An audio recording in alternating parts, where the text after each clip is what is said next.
इमिडिएटलि council सरकारा CSB दानानै recruitment होनांगौनि थाखाय जोङो दिनै स्पष्टयै दाबि दैखाङो आरो खावलायो।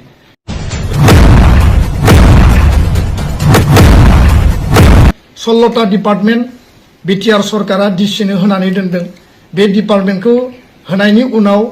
डिसिआ फैदों, ट्रान्सफार जादों, आरो गोदान फैदों, आरो ट्रान्सफार जादों।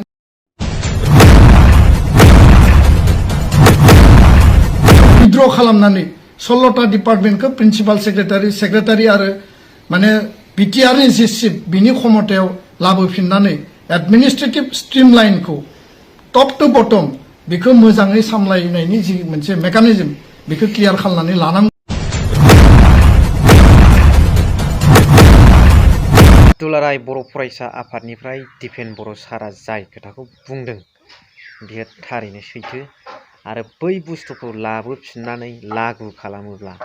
जोंनि गेजेराव बिराद जौगानाया फैफिनगोन। बेखौनो रायजो राजाफ्रा बुंबाय थादों, मोनखानाय पावारखौ मानो मालायनि आखायाव खोख्लैनांगौ, मालायनो आखायाव होस्लायस्लाय जोंनियानो जोंनो माव। आरो बेजों लोगोसे ग्रेड 4 आरो ग्रेड 3 नि साख्रिफोरखौ होनो थाखाय जेनोखि CSB नि बेबस्था, बे बेबस्थाखौ खालामलाङोबा फैबाय थानाय लाइमोनफ्रा, इयुन जोलैया, इयुथ्सफ्रा जोबोद थुलुंगाखांनाय मोनगोन। स' दिनै बेनि सोमोन्दै सावरायगोन भिडिअ क्लिप्स होनानै। नोंथांमोना भिडिअआ जोबोद इन्टारेस्ट जागोन, जोबजासिम नायलांबानो जाबाय। So' hello' everyone, once again welcome back to the channel. दिनैनि गोदान भिडिअ नोंथां बयखौबो गोसो गोथारै बरायदों, लोगोसे आसा खालामो इसोरनि अननायाव नोंथां बयबो मोजां दं। स' दिनै दुलाराय बर' फरायसा आफादनि आफादगिरि दिपेन बर' सारा बुंदों 16टा डिपार्टमेन्टखौ मावनो थाखाय जे बिथांनि मोन्दांथियाव पार्शियेलि डिसिनो होनाय जादोंमोन, जाहाथे डिसिखौ बाहायनो हायो। बिथाङा बुंदों डिसिआ आसामनि, बियो पार्शियेलि बिटिसिनिबो। खिन्थु आंनि मोन्दांथियाव, फ्रम माइ पइन्ट अफ भिउ, डिसिआ आसामनिसो, नों काउन्सिलनि खोथाखौ बियो खोनासङा। खिन्थु पार्शियेलि माखासे खामानि मावनो थाखाय 16टा डिपार्टमेन्टखौ होदों होनब्ला बे आलादा खोथा, बिनि फोरमानखौबो नांगोन होनायनिखौ। आरो दिनैनि समाव बेखौथ' होनाया होखाबाय डिसिनो। जुदि डिसिनो होदोंब्ला जों मानो मावनायनिफ्राय एरायनांगौ? जों बेखौ लानांगौसो, जोंनि 16टा डिपार्टमेन्टखौ, जोंनि खमथाखौ जों लानांगौसो, जों मालायनो हरनाङा, लानानै जों मावनांगौ। जनसाधारन खना खनला थानाय रायजो राजा सुबुंफोरनि थाखाय जोङो रिजनेल पिपोल नालाय, रिजनेल पलिटिकेल पार्टि नालाय, मावना होनांगौ। बे डिसिफोरनो पार्शियेलिबो मावनो थाखाय इन्ट्रेस्टेड, बेबादि बिबानखौ होनो नाङा। दा बेफोरनि गेजेरजों दुलाराय बर' फरायसा आफादनिफ्राय दिपेन बर' सार बुंनाया मोजां। बेफोरनि गेजेरजों जुदि डेभेलपमेन्टआ काउन्सिला मा जाखो, दिनैनि समाव बिथांमोना रिभिउ बानायदों आरो रिभिउ बानायनानै बुंदों जे बिनि गेजेरजों काउन्सिला बाराद्राय देरख्ल'वा जादोंब्ला बेखौ बोखारनानै बियो प्रिन्सिपाल सेक्रेटारिनि आखायाव फैनांगौ, CM प्रमद बर' सारनि आखायाव फैनांगौ, जोंनि काउन्सिलनि आखायाव फैनांगौ। आरो बिनि गेजेरजोंबो माबादि डेभेलप जायो जों नुनो मोनगोन। गावबागाव खमथायाव थायोब्ला माबादि डेभेलप खालामनो हायो जों बुजिगोन आरो रासिन जायो होननानै फोथायनानै लागोन रायजो राजाफ्रा, बे खमथाया 16 डिपार्टमेन्टसा फैफिनोब्ला।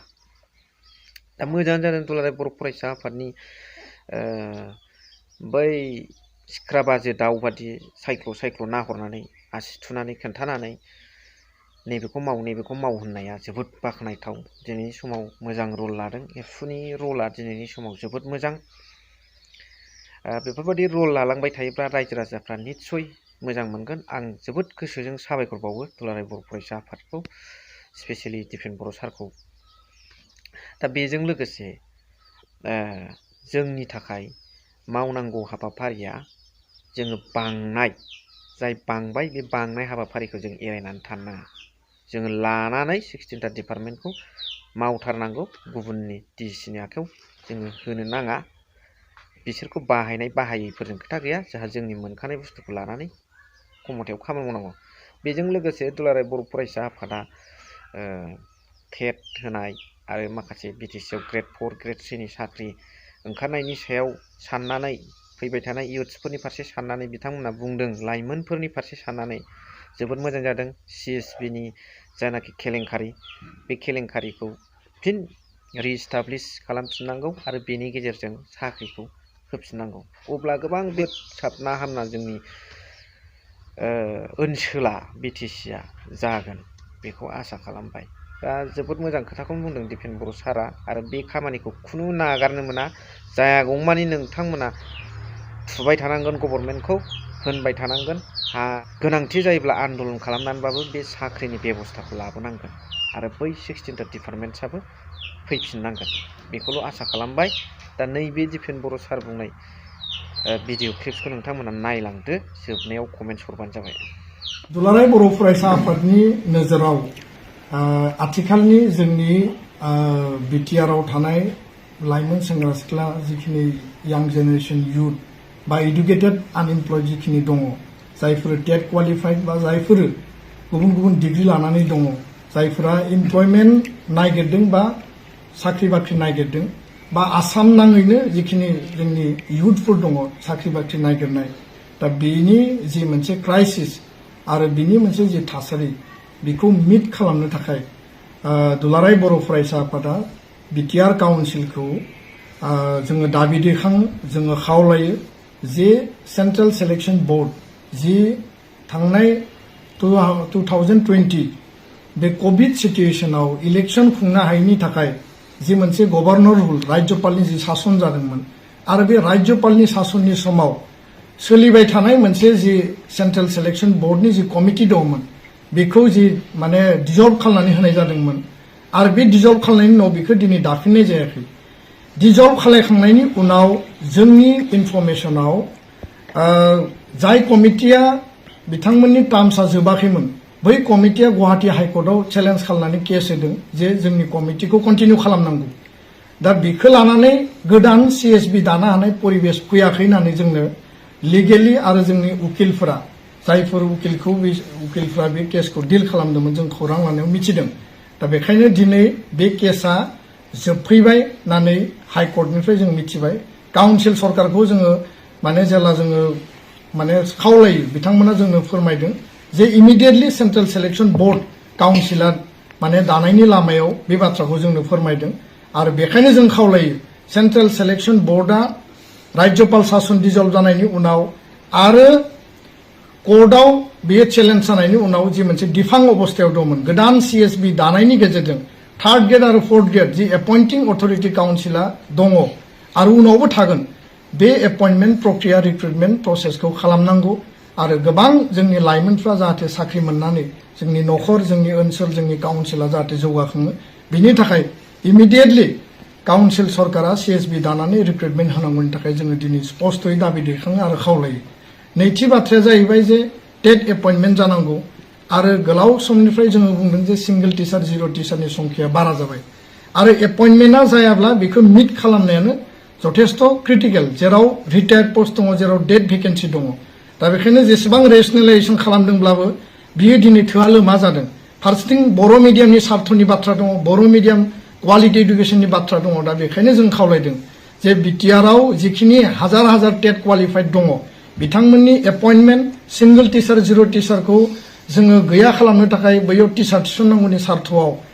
BTR काउन्सिला इमिडिएटलि टेट एपइन्टमेन्टनि एडभार्टाइजमेन्टखौ डिक्लेयार खालामनांगौ आरो बेयाव एप्लाइनि बेबस्थाखौ खालामनानै होनानै जोंनि जाखांफुनाय लाइमोन जायफोर टेट क्वालिफाइड साख्रि मोननायनि लामायाबो क्लियार जानांगौ मिडियामनि रक्षना बेखना जानांगौ क्वालिटि एडुकेशन जानांगौ आरो जाहाथे जोंनि सोलोंथाइया मोनसे जौगामानाव सौहैयो दा बेनि थाखायबो जोङो दाखालि 4 डिसेम्बराव रनज पेगु बिथांखौ खावलायदों जे जिखिनि SIU एप्रुभेल दङ फाइनेन्सआव बेखौ गोख्रैनो खालामनानै होनांगौ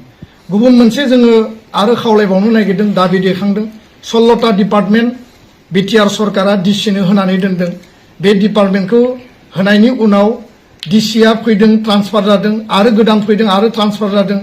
गोबाङानो दिनै प्रपागान्डा दैखांदों जे 16टा डिपार्टमेन्टखौ आसाम सरकारा लानानै थांबाय जोंनि बुजिनायाव 16टा डिपार्टमेन्टखौ पार्शियेलि DCनो होनानै दोनदों दा एक्सपेरिमेन्टेल बेसआव काउन्सिला DCनि माने जिखिनि निट DCखौ जिखिनि बाहायनांगौमोन बा बिथांमोनखौ खामानि होनांगौमोन बेखौ